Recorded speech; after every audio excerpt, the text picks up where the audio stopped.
আসসালামু আলাইকুম। আজকে আমরা এসএসসি বায়োলজি জীবকোষ ও টিস্যু এই অধ্যায়ের নবম ক্লাস আলোচনা করব এবং আজকের ক্লাসে আমাদের টপিক হচ্ছে রাইবোসোম। তো প্রথমে আমরা দেখার চেষ্টা করব যে রাইবোসোম শব্দের অর্থটা কি। আমরা যদি রাইবোসোম শব্দটার দিকে একটু লক্ষ্য করি, তো এখানে মূলত দুইটা পার্ট আছে। একটা হচ্ছে রাইবো, যেটা কিনা ইন্ডিকেট করছে রাইবো নিউক্লিক অ্যাসিডকে। তাহলে রাইবো কথাটা ইন্ডিকেট করছে রাইবো নিউক্লিক অ্যাসিডকে ইন্ডিকেট করছে। তো রাইবো নিউক্লিক অ্যাসিডকে আমরা শর্টকাটে বলে থাকি আরএনএ। অ্যান্ড এই যে সোম কথাটা, এটা অলরেডি আমরা বিভিন্ন ক্লাসে আলোচনা করে ফেলেছি। সোম কথাটা গ্রিক সোমা থেকে আসে। সোমা মিন্স বডি বা বস্তু। তাহলে রাইবোসোম হচ্ছে একটা বডি বা বস্তু, যেটার একটা উপাদান হচ্ছে আরএনএ। তাহলে আমরা যদি এই গঠনটাতে আরএনএ অঙ্কন করি, ধরো এটা একটা আরএনএ, এটা একটা আরএনএ, এরকম যদি আমরা একাধিক আরএনএ অঙ্কন করি, তো দেখো এখানে একটা আমরা সূত্রাকার একটা কাঠামো পাচ্ছি। বাট শুধু যে রাইবোসোমটা আরএনএ দ্বারা তৈরি তা না, এখানে কিন্তু আর একটা উপাদানও থাকে। সেই উপাদানটা হচ্ছে প্রোটিন।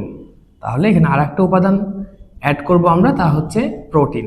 তাহলে এই যে প্রোটিন আর আরএনএ মিলে একটা দলা পাকিয়েছে না, একটা উপবৃত্তাকার বা মোটামুটি একটা বৃত্তাকার একটা গঠন তৈরি করছে না, এই কাঠামোটাকে মূলত আমরা বলে থাকি রাইবোসোম। তাহলে আমাদেরকে প্রথমত মনে রাখতে হবে যে একটা রাইবোসোমের দুইটা উপাদান, একটা হচ্ছে আরএনএ এবং আর একটা হচ্ছে প্রোটিন।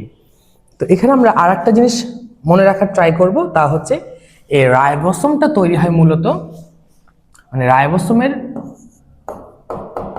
অরিজিন হচ্ছে নিউক্লিওলাস। এবং রাইবোসোমের অরিজিন যে নিউক্লিওলাস, এটা অলরেডি আমি নিউক্লিয়াস যে টপিকটা আছে সেখানে কিন্তু তোমাদেরকে বর্ণনা করেছি। তো এখন আমরা বেশ কয়েকটা তথ্য জানবো, যেমন এই যে রাইবোসোম গঠনটা আমরা দেখছি, এই গঠনটার কিন্তু দুইটা অংশ থাকে। প্রধানত আমরা দুইটা সাব ইউনিটে বিভক্ত করি। দেখো নিচের দিকে একটা সাব ইউনিট আছে, একটা অংশ আছে, এই অংশটাকে বলা হয়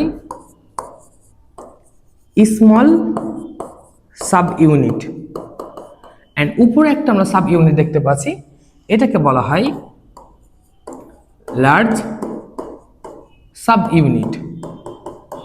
তাহলে একটা রাইবোসোমের কয়টা পার্ট? প্রাথমিকভাবে দুইটা পার্ট, একটা হচ্ছে লার্জ সাব ইউনিট আর একটা হচ্ছে স্মল সাব ইউনিট। এখন আমাদেরকে মনে রাখতে হবে এই দুইটা সাব ইউনিট কিন্তু শুধুমাত্র প্রোটিন তৈরির সময়, রাইবোসোমকে কিন্তু প্রোটিন ফ্যাক্টরি বলা হয়। রাইবোসোমের একটা গুরুত্বপূর্ণ কাজ হচ্ছে প্রোটিন সিনথেসিস করা বা প্রোটিনটা তৈরি করা। কিন্তু এই দুইটা খণ্ড কিন্তু দুইটা পয়েন্টে অবস্থান করে, মানে দুইটা ভাগে বিভক্ত হয়ে দুই দিকে অবস্থান করে। শুধুমাত্র যখন এরা প্রোটিন তৈরি করতে চায়, শুধুমাত্র সেই সময়টাতে কিন্তু এরা একত্রিত হয়। তো আমি তোমাদেরকে কিছু ইনফরমেশন একটু বলে রাখি এখানে, যে আমরা একটা কথা অলরেডি জেনেছি, রাইবোসোমের কাজ কিন্তু প্রোটিন সিনথেসিস করা, প্রোটিন তৈরি করা, এটা ওর কাজ। বাট প্রোটিনটা কিভাবে তৈরি হবে, এর স্ট্রাকচারটা কেমন হবে, এটা ডিপেন্ড করে আসলে নিউক্লিয়াসের মধ্যে থাকা ডিএনএ এর মধ্যে। তাহলে রাইবোসোম ঠিক আছে প্রোটিন বানাবে, বাট সে কিভাবে প্রোটিনটা বানাবে এই রেসিপিটা আছে মূলত ডিএনএ এর কাছে। তো ওই রেসিপিটা, ধরো যে আমরা ডিএনএর এই অংশটাতে একটা প্রোটিন তৈরির কথা লেখা আছে, এই কথাটা কিন্তু কপি হয় এই পয়েন্ট থেকে। ধরো যে এটা কপি হলো, এই পাঁচটুকুটা কপি হয়ে এই অংশটা তৈরি হলো। এই যে কপি অংশটা, এটাকে কিন্তু বলা হয় আরএনএ। এই আরএনএটা এর অরিজিনাল নাম এমআরএনএ, কিন্তু এসএসসি শিক্ষার্থীদের জন্য এটা একটু জটিল হয়ে যায়। আমরা জাস্ট মনে রাখবো যে ডিএনএ তে কিভাবে প্রোটিন বানায় এটা লেখা আছে, ওই অংশটা একটা কপি হলো, ওই কপিটাই হচ্ছে একটা আরএনএ। এই আরএনএটা এখন নিউক্লিয়াস থেকে বের হয়ে আসে। ধরো যে আরএনএটা নিউক্লিয়াস থেকে বের হয়ে আছে, মানে বের হয়ে আসলো। এখন এখানে কিন্তু বিভিন্ন ইনফরমেশন লেখা আছে, আমি ইনফরমেশনগুলো লিখে দিতে পারি, বাট আপাতত এত জটিল করা লাগবে না, আমি খুব সহজেই এক্সপ্লেনেশন করব যে কিভাবে প্রোটিন বানা হয়। এই কপিটা এই আরএনএ তে লিখে রাখা আছে। এখন এই যে ছোট খণ্ডটা, এই ছোট খণ্ডের সাথে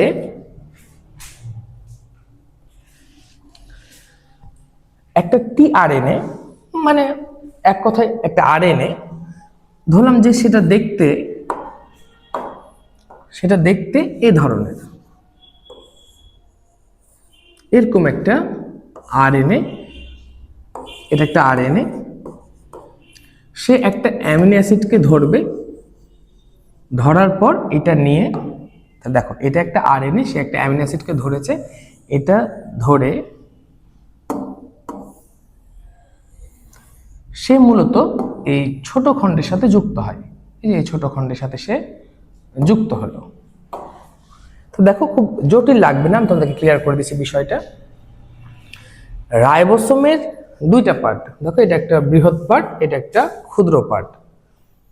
তো এরা শুধুমাত্র প্রোটিন তৈরির সময় একত্রিত হয়।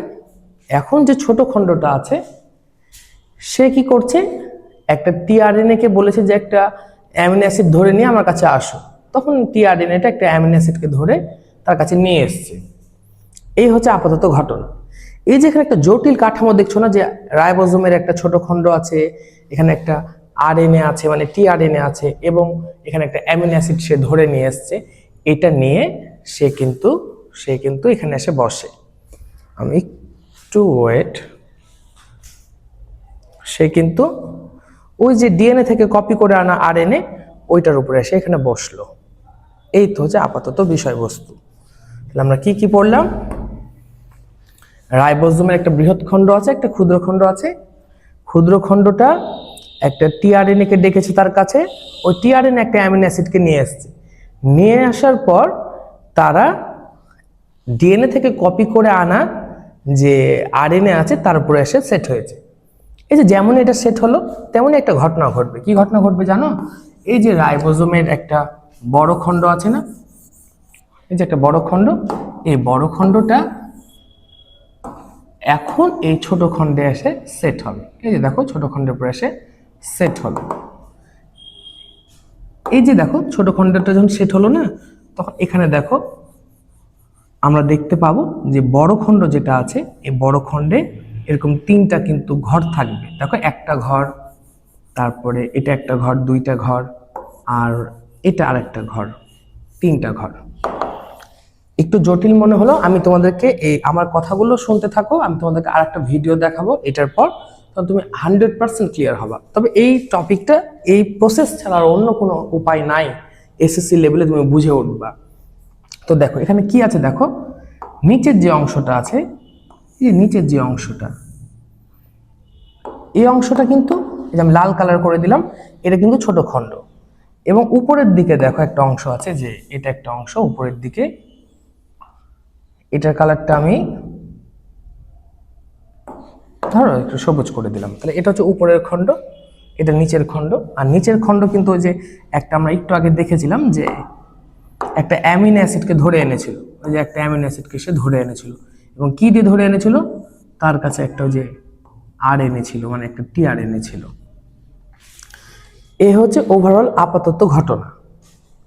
এটা আমি আরেকবার এক্সপ্লেন করি। এটা রাইবোসোমের ছোট খণ্ড, উপরে দেখতে পাচ্ছি একটা বড় খণ্ড, ওর কাছে তিনটা ঘর আছে, একটা দুইটা তিনটা।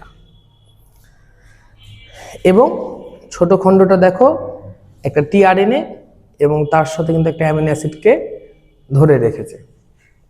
এখন এই যে তিনটা ঘর আছে না, এই তিনটা ঘরের কাজ কি?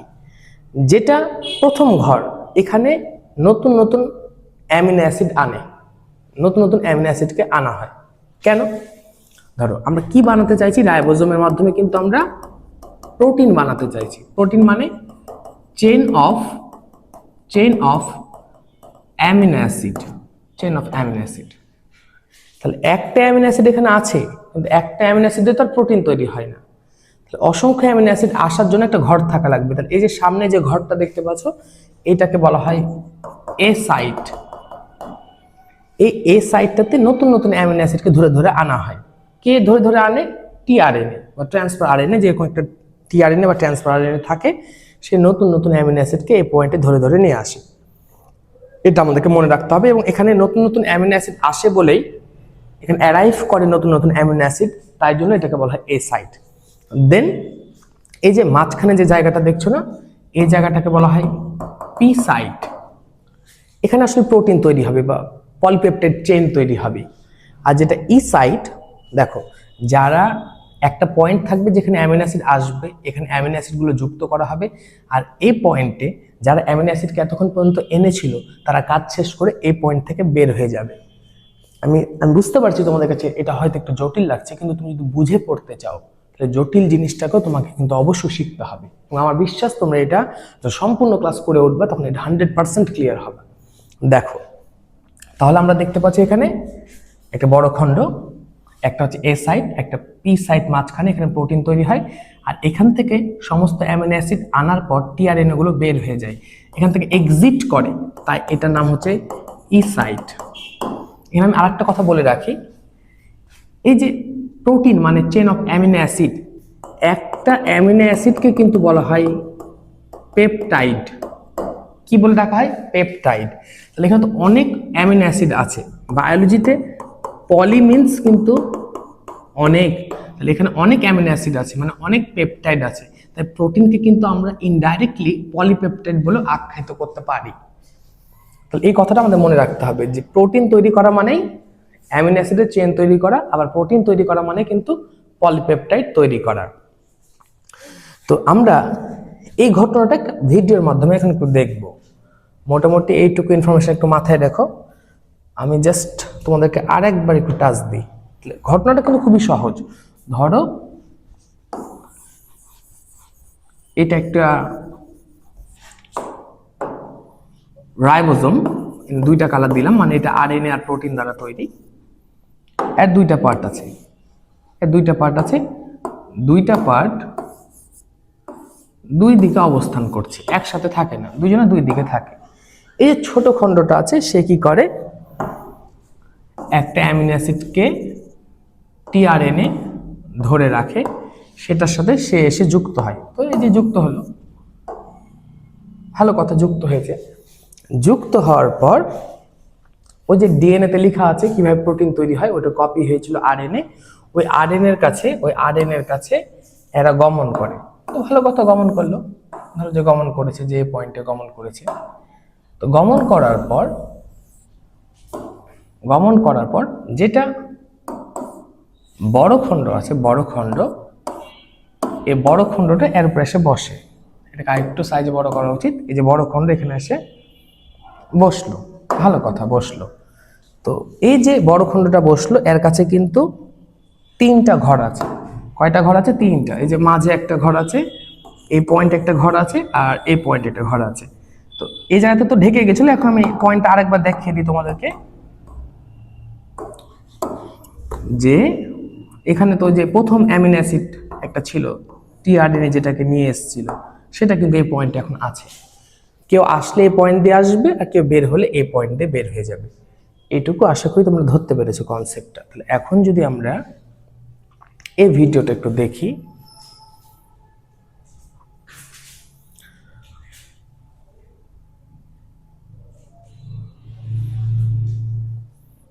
দেখো রাইবোজোমের কিন্তু দুইটা খণ্ড, এটা হচ্ছে একটা ছোট খণ্ড, এটা একটা বৃহৎ খণ্ড। দেখো ছোট খণ্ডটা কিন্তু এই টিআরএনএ আর এখানে অ্যামিনো অ্যাসিড আছে, এটার সাথে যুক্ত হলো। দেন এটা হচ্ছে একটা আরএনএ, যেটা কিনা ডিএনএ এর কাছ থেকে কোডগুলো কপি করে নিয়ে আসছে কিভাবে প্রোটিন বানাতে হবে। এই কাঠামো কিন্তু এর সাথে যুক্ত হবে, এই কাঠামোটা এই পয়েন্টে যুক্ত হবে। আমি এখানে আরো অনেক কথা বলতে পারতাম, কিন্তু এগুলো ইন্টারমিডিয়েট টপিকের মধ্যে অলরেডি চলে গেছে, তাই এটা আর বিস্তারিত করছি না। দেখো আমি কিন্তু তোমাদেরকে বলেছিলাম যে প্রথমে ছোট খণ্ডটা, যেটা ছোট খণ্ড এই যে এই পয়েন্টে আছে, এটা একটা টিআরএনএ, আর সে একটা অ্যামিনো অ্যাসিডকে ধরে রেখেছে, একটা পয়েন্ট এসে সেট হলো, ওই আরএনএ এর সাথে সেট হলো, যেটা ডিএনএ থেকে কপি হয়ে আসছে। এখন বড় খণ্ডটা এখানে এসে বসবে। দেখো বড় খণ্ডটা এর উপরে এসে এখন বসছে। এই যে জিনিসটা বসলো, এখন দেখো এখানে 3টা ঘর দেখতে পাবা, আমি কিন্তু তোমাদেরকে বলছিলাম ওই জায়গাতে 3টা ঘর থাকবে, যদি এটা 2D তে বোঝানো খুব টাফ এই টপিকটা, তারপর আমি আগে বোর্ডে বুঝে তোমাদেরকে ভিডিও দেখাতে নিয়ে এসেছি যেন ক্লিয়ার হতে পারো ভিডিওটা। এটা এ সাইট, কেউ আসলে এই পয়েন্ট দিয়ে আসবে, দেন এই পয়েন্টটা হচ্ছে পি সাইট, এখানে প্রোটিনটা তৈরি হবে বা পলিপেপটাইড চেইন তৈরি হবে, আর দেন এটা হচ্ছে একটা ই সাইট, কেউ বের হলে এই পয়েন্ট থেকে বের হয়ে যাবে। এই হচ্ছে ওভারঅল একটা ভিউ।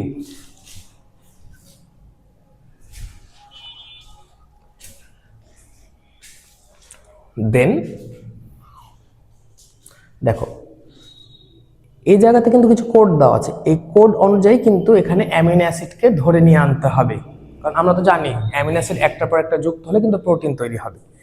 তো যদি ভুল কোড এখানে চলে আসে তাহলে এই কিন্তু রিজেক্ট করবে। যেরকম এখানে দেখো 3টা ইউ দেওয়া আছে, এখানে ইউজিজি আসছে, এটা কিন্তু একটা ভুল কোড। যদিও তোমরা এই কোডিং এর বিষয়টা এখন বুঝতে পারবে না এসএসসি লেভেলে, আমি বলে রাখছি এটা একটা ভুল কোড। এখানে 3টা এ থাকলে এটা হতো সঠিক কোড। তো এটা যদি এখানে আসে এই পয়েন্টে, যখন এই যে দেখো আসছে, আসলে কিন্তু এটা রিজেক্ট হবে। আমি একটু কেটে দিই, দেখো এটা কিন্তু মিলছে না, ম্যাচ করছে না, তাহলে এটাকে কিন্তু এখন রিজেক্ট করে দেওয়া হবে এবং সঠিক কোড আসলেই এরা যুক্ত হতে লাগবে। দেখো এটা একটা সঠিক কোড, এটা যখন এখানে এসে বসবে তখন দেখবা যে এই 2 পয়েন্ট যুক্ত হতে লাগছে, এই 2টা পয়েন্ট কানেক্ট হতে লেগেছে। এবং দেখো রাইবোসোমটা কিন্তু এখন সরছে, সামনের দিকে সরছে। কেন সরছে? সামনের দিকের কোডগুলোকে এখন পড়তে হবে, সামনে কি লিখেছে ওটা একটু পড়তে হবে। ওই লাইনে দাঁড়িয়ে থাকলে তো বাকি কিছু পড়তে পারবে না। দেখো এই যে সরে যাচ্ছে।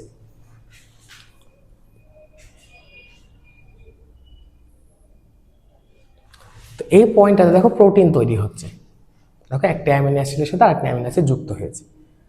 এখন এইটার কাজ শেষ, তাই বের হয়ে গেল। আমি তোমাদেরকে বলছিলাম না একটা এক্সিট পয়েন্ট থাকবে, একটা এক্সিট সাইট থাকবে, এই পয়েন্টে কাজ শেষ, সে বের হয়ে গেল।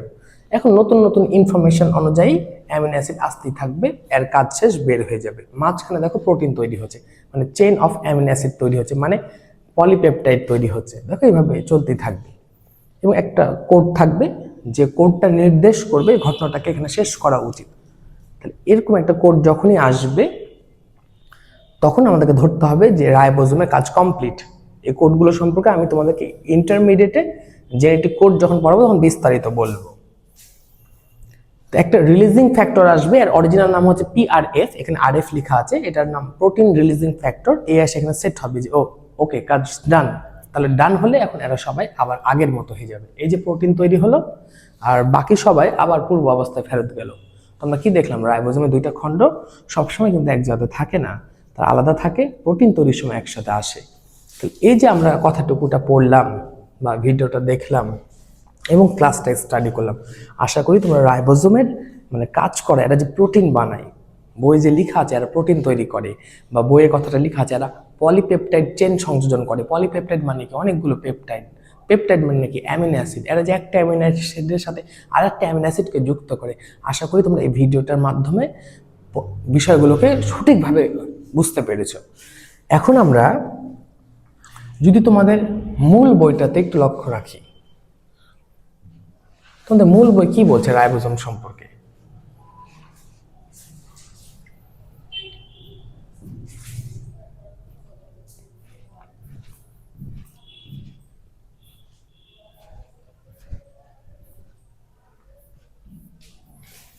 দেখো এই তো হচ্ছে আমাদের রাইবোসোম টপিকটা।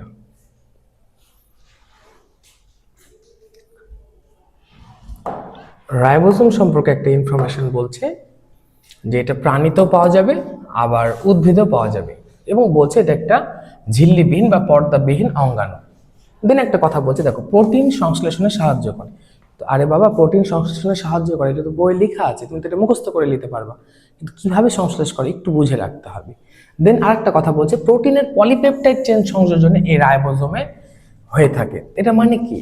প্রোটিন মানে তো চেন অফ অ্যামিনো অ্যাসিড, মানে তো পলিপেপটাইড। দেন একটা কথা বলছি যে এছাড়া রাইবোজোম এই কাজে প্রয়োজনীয় উৎসেচক সরবরাহ করে থাকে। এই যে উৎসেচক মানে কিন্তু এনজাইম, এনজাইম। তো এনজাইম যেটা, এনজাইমটা আসলে কি? পৃথিবীর সকল এনজাইমই হচ্ছে প্রোটিন। তাহলে প্রোটিন বানাচ্ছে কি? রাইবোসোম। তাহলে এগুলো সরবরাহ করবে কি? রাইবোসোম সরবরাহ করবে।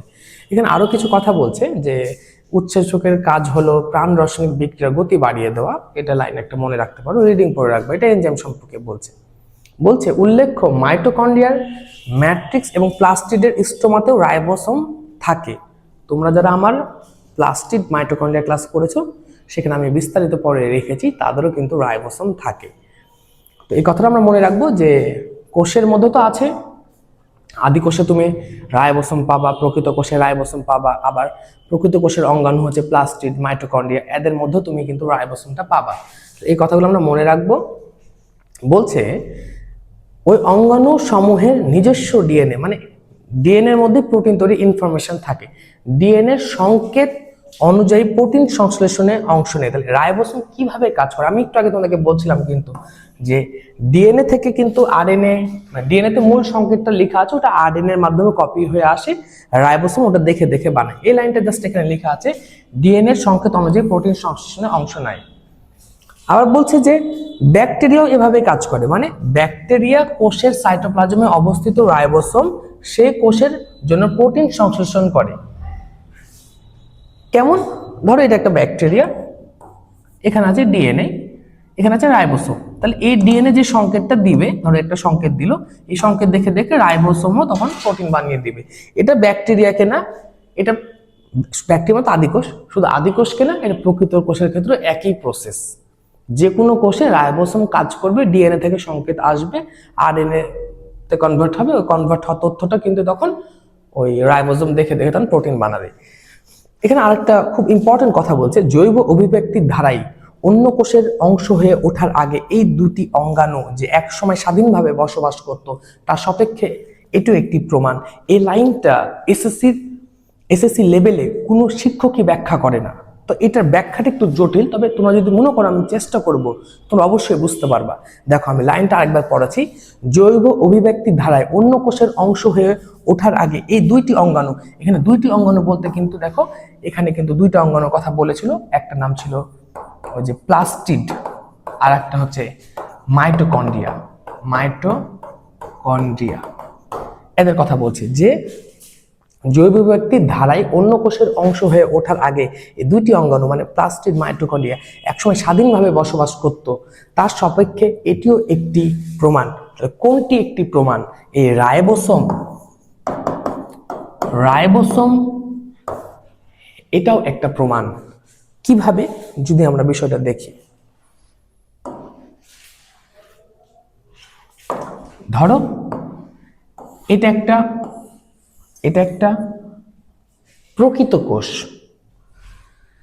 প্রকৃত কোষের নিউক্লিয়াসের মধ্যে সূত্রাকার ডিএনএ থাকে, এবং এটা একটা প্রকৃত উদ্ভিদ কোষ, ধরো এটা প্লাস্টিড, তো প্লাস্টিডের কাছে লিখলাম এটার নাম প্লাস্টিড। প্লাস্টিডের কাছে কিন্তু তার স্টোমাতে যে বৃত্তাকার ডিএনএ থাকে, রাইবোসোম থাকে। ভালো কথা। মাইটোকন্ড্রিয়াতেও ধরো এটা একটা মাইটোকন্ড্রিয়া, এর কাছেও বৃত্তাকার ডিএনএ থাকে আর রাইবোসোম থাকে। দেখো প্লাস্টিডের কাছে বৃত্তাকার ডিএনএ রাইবোসোম আছে, মাইটোকন্ড্রিয়ার কাছে বৃত্তাকার ডিএনএ রাইবোসোম আছে। প্রকৃত কোষটাতে তার সূত্রাকার ডিএনএ আছে এবং তার কিন্তু রাইবোসোম আছে। আচ্ছা, তাহলে কি প্রমাণ, কি বলতে চাইছে যে এরা একসময় স্বাধীনভাবে থাকতো, এটা একটা প্রমাণ। কি বলতে চাইছে? একটা সাসপেন্স কাজ করার কথা, এখানে একটা উত্তেজনা কাজ করার কথা, যে এখানে আসলে কি বোঝাতে চাইছে। দেখো এটা একটা আদিকোষ, আদিকোষের ডিএনএ বৃত্তাকার, তারও রাইবোসোম থাকে। ভালো কথা। বিজ্ঞানীদের মনে একটা প্রশ্ন হলো যে প্রকৃত কোষের ডিএনএ সূত্রাকার, এর অঙ্গাণু হচ্ছে প্লাস্টিড বা মাইটোকন্ড্রিয়া, তাহলে এদের ডিএনএ হবে সূত্রাকার, কিন্তু তা না হয় এটা বৃত্তাকার হলো। তো বিজ্ঞানীরা ভাবলো যে কোনো একটা সময় হয়তো এই আদিকোষটাকে, এই একটা আদিকোষ, তার ডিএনএ যেহেতু বৃত্তাকার এবং এদেরও ডিএনএ যেহেতু বৃত্তাকার, তাহলে এরা হয়তো প্রকৃত কোষ কোনো এক সময় হয়তো এই আদিকোষটাকে ভক্ষণ করেছিল, খেয়েছিল, ওটাকে দিয়েই কনভার্ট করে এটা বানিয়েছে, এরকম আর একটা আদিকোষ খেয়েছে দিয়ে মাইটোকন্ড্রিয়া বানিয়েছে, এরকম বিজ্ঞানীরা কিন্তু ভাবতো। ডিএনএটা হচ্ছে একটা প্রমাণ, তাহলে ডিএনএটা হচ্ছে একটা প্রমাণ। কেন? প্রকৃত কোষের ডিএনএ হচ্ছে সূত্রাকার, তাহলে এরা যদি প্রকৃত কোষ থেকে এ দুজন তৈরি হতো তাহলে এদের ডিএনএও কিন্তু সূত্রাকার হতো, বাট এদের ডিএনএ হচ্ছে বৃত্তাকার। তার মানে বোঝাচ্ছে এরা তাহলে আদিকোষ ছিল, আদিকোষকে খাওয়ার ফলে এদেরকে বানানো গেছে, মানে এই আদিকোষটাই ভিতরে গিয়ে এই প্লাস্টিড মাইটোকন্ড্রিয়াতে কনভার্ট হয়েছে। ক্লিয়ার? তাহলে এখানে প্রমাণ হিসেবে কে কাজ করছে? ডিএনএটা। বাট আর একটা জিনিস লক্ষ্য করো, এখানে এই যে রাইবোসোম, এই রাইবোসোমটা প্রকৃত কোষের ক্ষেত্রে এর একটা মান আছে 80S, যেটা এস মানে হচ্ছে ভেল্ডবার্গ ইউনিট। এদিকে আমি এখন যাব না, এটা ইন্টারমিডিয়েটের বিষয়। তো আমি জাস্ট বলে রাখলাম, তোমরা জেনে রাখো যে একটা 80S বলে এর কাছে একটা রাইবোসোম থাকে, এই রাইবোসোমের মান হচ্ছে 80S। তাহলে খুব স্বাভাবিক এই অঙ্গাণুগুলোর মধ্যেও রাইবোসোম আছে, এরা যেহেতু প্রকৃত কোষের মধ্যে আছে তাহলে এদের রাইবোসোমের মান হওয়া উচিত 80S। এদের রাইবোসোমের মান 80S হওয়া উচিত, কিন্তু এদের রাইবোসোমের মান দেখা গেছে 80S না, 70S। জাস্ট মানটা মনে রাখো, এই প্লাস্টিড মাইটোকন্ড্রিয়ার মধ্যে যে রাইবোসোম আছে এটার মান হচ্ছে 70S। এবং দেখা গেছে আদি কোষের ক্ষেত্রে রাইবোসোমের মান হচ্ছে 70S। তাহলে আদি কোষের ক্ষেত্রে মান পাওয়া গেছে রাইবোসোমের 70S। তো এটা একটা প্রমাণ হয়ে দাঁড়ানো। দেখো এদের ডিএনএ সূত্রাকার, এদের ডিএনএ সূত্রাকার না, তাহলে প্রকৃত কোষের সাথে মিললো না। এদের ডিএনএ বৃত্তাকার, এটা মিলে গেল আদি কোষের সাথে, তাহলে এটা একটা প্রমাণ যে এটা একদিন খেয়েছিল, কনভার্ট হয়ে এগুলো বানিয়েছে। আর একটা প্রমাণ কি, এদের রাইবোসোম, প্রকৃত কোষের রাইবোসোম 80S, এদের রাইবোসোম হচ্ছে 70S, এটা আবার মিলে যাচ্ছে আদি কোষের সাথে। তাহলে এটাও একটা প্রমাণ যে দেখো ডিএনএটাও এটার মতো মিলছে, রাইবোসোমটাও এটার সাথে মিলছে, আদি কোষের সাথে মিলছে। তার মানে কোনো একদিন এই সেলটা একে খেয়েছিল, খাওয়ার ফলে বিবর্তনে কোনো এক সময় মিলিয়ন মিলিয়ন বছর আগে কখনো একে হয়তো খেয়েছিল, খাওয়ার পর এটাই কনভার্ট হয়ে গিয়ে প্লাস্টিক মাইটোকন্ড্রিয়াতে কনভার্ট হয়েছে। এটাও একটা প্রমাণ বহন করছে, ডিএনএ যেরকম একটা প্রমাণ বহন করছে, এটা আদি কোষ ছিল এর এক সময়, সেরকম রাইবোসোমও একটা প্রমাণ বহন করছে। এই কথাটা বলছে যে এর এক সময় স্বাধীন ছিল, মানে এই কোষের বাইরে অবস্থান করছিল। আশা করি তোমরা বুঝতে পেরেছো। তোমরা যদি এই ক্লাসটা করে থাকো, তোমরা যদি একটুকু বেনিফিটেড হয়ে থাকো এবং তোমাদের কাছে যদি মনে হয়ে থাকে এটাই সত্যিকারে বাংলাদেশের সেরা ক্লাস বায়োলজির, তোমরা অবশ্যই চ্যানেল সাবস্ক্রাইব করবা এবং বন্ধু বান্ধবদের মধ্যে এই ক্লাসগুলোকে ছড়িয়ে দিবা। ভালো থেকো তোমরা সবাই। আসসালামু আলাইকুম।